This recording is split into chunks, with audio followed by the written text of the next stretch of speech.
Akalar, do'stlar, sizga kimdir fitna qilgani arazlamang. Salomaligingizni qiling, yordamingiz bo'lsa yordamingizni davom ettiravering, munosabatingizni davom ettiravering.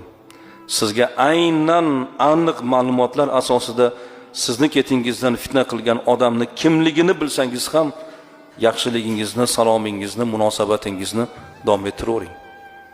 Dinimiz bunga buyurmaydi. Yuz o'girib ketishga buyurmaydi. Bunaqa bo'lsa atrofimizda odam qoladimi? Yoningizda yurib sizga fitna qiladigan, sizni g'iybat qiladigan odamlar bor. Davrangizda siz bilan kulishib o'tiradi. Siz bilan yonma-yon o'tiradi.